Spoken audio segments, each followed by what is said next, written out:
One of the biggest things holding new street photographers back is their fear of confrontation in the street.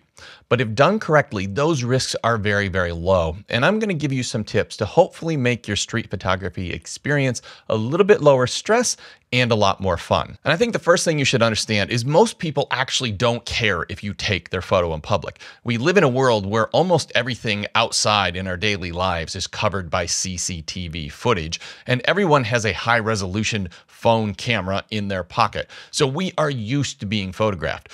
When you do go out for your first or early street photography sessions, because you have a camera, and cameras are so novel now and people aren't used to seeing them, they're going to look at you. But it's not because they're afraid of you taking their photo. So just know that cameras just draw attention. That's just kind of how it is. And my first tip is to use a longer focal length. The traditional focal length for street photography on a full frame camera is 35 millimeters, and on an APS-C camera is 23 millimeters. This is a reasonably wide field of view, which requires you to get reasonably close to your subject to have them sort of fill the frame. By using a longer focal length, this is just going to get you a bit more distance from your subject, and it's going to give you a little bit more of a buffer and more of a comfort zone.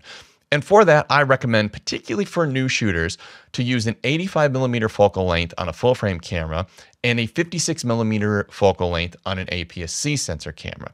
And you can also get these lenses that are quite affordable at that focal length and also quite small. And I've got a couple examples here. And this is a 56 millimeter APS-C sensor camera, lens and camera. And you can see that is a nice, reasonably compact combination that shouldn't draw too much attention in the street. And then I've got here a small 85 millimeter full frame lens. Now, if we compare that to some bigger options that are out there, this is also an 85 millimeter full frame lens, but this is quite a big lens and is going to draw attention if you're doing street photography with it. Now, I will also put a list in the description down below based on whatever camera or camera system you're using, what lenses I recommend based on price, performance, and size. So you can go down there and check the description, and depending on what brand you're using, I will have the recommended lens down there. Now, another thing about using these longer lenses is they have a more narrow field of view. And for a new photographer, this makes it easier to get a clean frame where you don't have a lot of distracting stuff in the background. One of the arts of street photography with these wider lenses is to get someone and get this wraparound image showing the scene and the wraparound environment around them. But for new photographers, that is more to deal with when framing up a subject. With a lens like this 85 or 56 millimeter, it is more telephoto. It cleans up the image and it compresses the background so you have less to deal with in the background of your shot. This is just going to make it easier for you to get a clean shot. The other thing that these lenses allow you to do, which is unique compared to the wider focal lengths, is you can either stop the aperture down and shoot at f8, where you are going to get the person, and then the background is going to be reasonably clear and in focus, and you've got that person set in the scene in the city, and you see the environment that they're in. But you can also open the aperture up on those lenses, generally to f1.8. Now you are going to blur out that background, and even in a situation where you have a messy background or you're struggling to compose an image, if you've got somebody moving through the city, an interesting looking character, you just open it at f1.8, take that shot, you're going to get a blurry background, and you're going to get this street portrait look, which has actually become quite popular recently. The other lens I want to mention is this 250 millimeter telephoto but ultra compact lens for street photography. It is one of my personal favorite street photography lenses. It's not for everyone because it has some very unique image characters, but if you are a shy street photographer, it is like an invisibility cloak. It is incredible how you can capture these intimate details in people's lives. And the lens is so small, so telephoto, and you're so far away that they just have absolutely no idea you're there.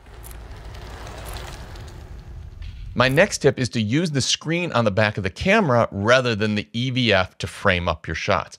And that's because if you're walking around a busy city and there's people all around you and you hold a camera up to your eye, this is a pretty obvious thing and you are going to draw attention to yourself. And not only is the person that you might be taking a photo of going to be looking at you, everybody's going to be looking at you because people just aren't used to seeing cameras around. What I suggest is you shoot from waist level, bring the screen out, hold it down here and look down at the screen and use that to compose your image. At that point, you could be just reviewing your photos, or, people might not even look at you at all because you've got that camera down at your side.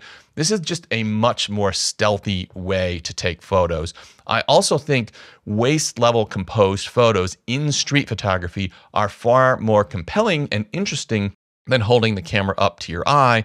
And there have been times where I have been shooting with cameras that only have a viewfinder, like in film, and I find myself kneeling down on my knee to do that because that is such a good level. So this just makes it easy, a bit more stealthy, and I think that is really, that waist level in street photography just looks really good. Now, you will hear some people say that no, traditional street photography is done by shooting through the viewfinder, and that is correct because old film cameras did not have screens on the back of them, so those photographers used what they had available to them.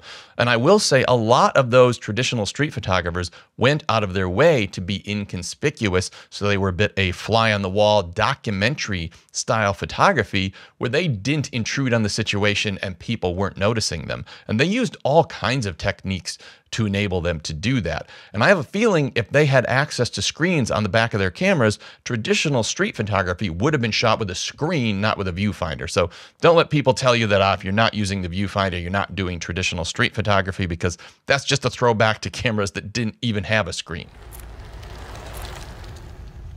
To go along with that waist level recommendation, I recommend when you take your photos to not use your finger on the shutter button to take the photos, because when somebody's holding a camera like this and their finger's on the shutter, people's brains are immediately like, that's what it looks like when someone is about to take a photo or is taking a photo. So I actually hold the camera like this and I use my thumb to trigger the shutter. And I think this looks much less conspicuous. And I think people just think you might be reviewing photos or you're just walking around the camera, because when you are walking around, you will often hold the camera like this, where when you got the camera like that, you are obviously about to take a photo. So hold it at waist level and trigger it with your thumb rather than your finger. My next tip is, once you have taken the photo of someone, I think what people will often do new to street photography is they will look down at the screen, they'll take that photo, and then they will look up and look straight at the person to see if that person noticed them taking the photo. All that's going to do is make that person know that you were taking a photo of them. So once you take the photo, do not look up and do not make eye contact with the person that was in your photo or group of people that were in your photo. And the thing that I like to do, and this is the total opposite to what your instinct is going to be in the street, is I will look down at the screen, I will take the photo, and then I will start walking towards the person, but looking beyond them. That makes them think that I was taking a picture of something that is behind them or beyond them. And sometimes I will even see them like they kind of thought maybe I took a picture, but then they're looking at me and then I'm walking and looking beyond them. And they immediately are just like, oh, well, obviously he wasn't taking a picture of me. He's still focusing on something behind me. Maybe it was a building or a scene or something else. So never look them in the eye. And look beyond them, and don't be afraid, particularly if you think they have noticed you, to actually take a step towards them and look beyond them, because that will just make them, you'll completely go off their radar and they will think they're confused and they will just walk by. My next tip is to set up and wait. And often we find situations in street photography where we see a great framing, whether it's a historic alleyway or a doorway or some sort of light at night flashing down and creating a bright spot in the street. We'll often find these great framings, and all we need to do is wait for a person to walk through that frame, and boom, we've got our photo. So often it is good to just find the framing. Don't worry about the person right now. Find that framing, set up and wait for the right person to walk through the scene and get you the right image composition. Now, a couple things happens with this. One is you can even like sit on a park bench or something, or sit on a curb and frame this. You can even sit for ages and have a coffee or a snack or something like this and wait for the right person to walk through the frame. But in addition to that, as far as the confrontation side goes, people will assume that you're not following them to get a photo of them. They will assume you're taking a photo of something and they have just walked through the frame. The other thing that really works well for low confrontation or low risk styles of street photography is what I would call the lonely figure style of street photography. This is a unique style of street photography that you have probably seen before, where you get back a bit, you get a bunch of the environment in, and you try to get a small lonely figure in a built environment. And we are not used to seeing a situation where we have a well-built environment, all these buildings around and sidewalks and maybe train tracks, whatever it is, street lights, and just having one person and no other people in the scene. This is a very low confrontation style of street photography.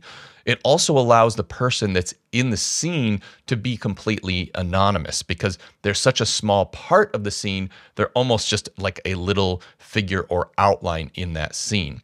So I think for people that really want a super low risk way or low confrontation way to do street photography, this lonely style or this lonely figure style of street photography is very, very good. It will also allow you to use wider angle lenses than the 56 and 85 millimeter that I'm talking about. You could shoot with the traditional 35 millimeters on full frame or 23 millimeters on APS-C sensor cameras.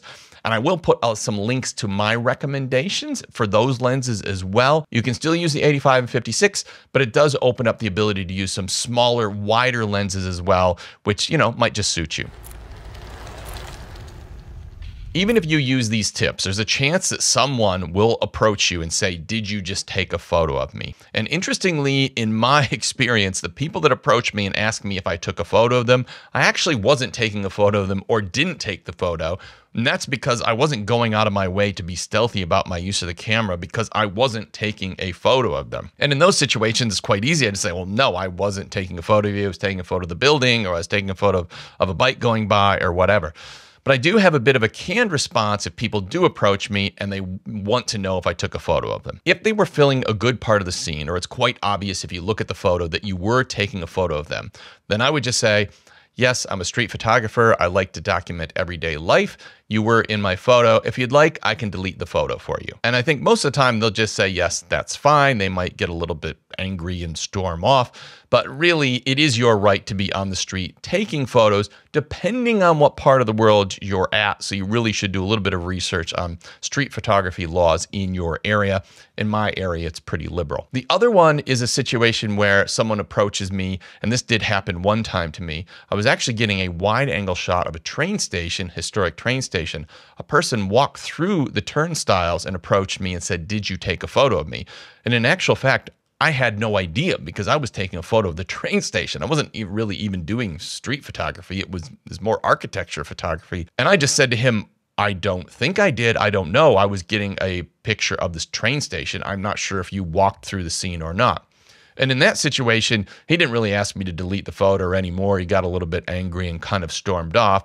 But in retrospect, I wish I would have said, "Oh, let me look at the photo, because if you're in the photo, I'm happy to delete it." So I think it is fair to offer to delete the photo if somebody doesn't want to be in the photo, because the idea of street photography is not to be exploiting anyone. It's just documenting everyday life and just creating sort of interesting historic images to what life is like on the street right now. And while most new street photographers' biggest concern is having some sort of confrontation in street photography, what's actually going to happen a lot more often than that is people are going to approach you and want their photo taken.